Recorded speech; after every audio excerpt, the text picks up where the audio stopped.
Me voilà au Maroc. Aujourd'hui, c'est une vidéo exceptionnelle. Je suis très content d'être à Agadir. Je vais toujours vous parler du son. Voilà un livre qui est un livre auquel j'avais étudié le son.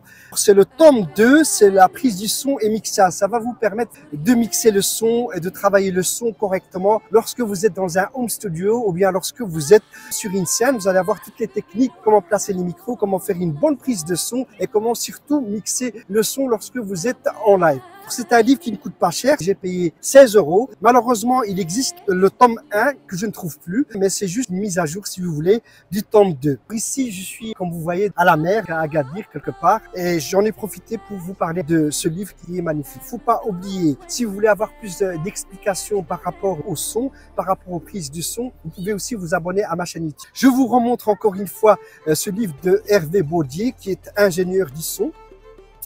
Comme je vous ai dit, il existe deux tomes. Il y a le tome 1, le tome 2. Le tome 1, je l'ai sorti en 1995. On ne le trouve plus sur le marché. Maintenant, c'est celui-ci qui existe. C'est le tome 2, technique de prise de son et mixage de musique. Je ne vais pas parcourir tout le livre avec vous, sinon la vidéo va être très longue. Mais je peux déjà vous dire ce que j'en pense. Pour moi, c'est un livre avec lequel on peut bien débuter pour faire de la prise du son et du mixage.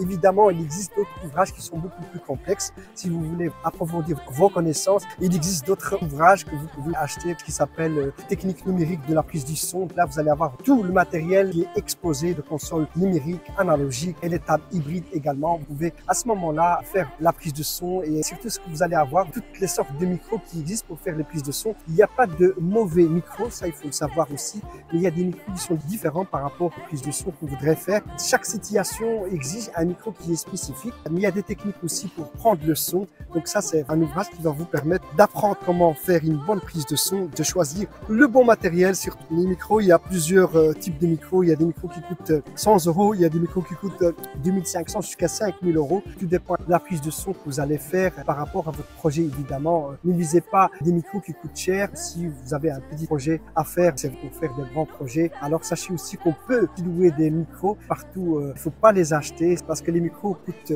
très cher, surtout les micros à condensateur par rapport aux micros dynamiques. Les micros dynamiques sont pas chers parce que ce sont des micros qu'on utilise en scène. Par contre, les micros qui sont statiques, les micros à condensateur, ce sont des micros qui coûtent cher et surtout ils sont fragiles et ils sont aussi exposés à l'humidité. Donc c'est pour cela qu'il faut faire très attention avec un micro à condensateur pour bien le conserver et surtout que c'est un micro qui coûte cher. Je vais terminer cette vidéo. Je vous dis à très bientôt. N'oubliez pas de vous abonner à ma chaîne YouTube pour avoir beaucoup plus de connaissances par rapport au son, par rapport à la prise du son, par rapport au mixage. Je vous dis à très bientôt. بسيطي رحلة لغيار تصديد كرا وندي لقمة يا نيس لا وريد زربة يحكم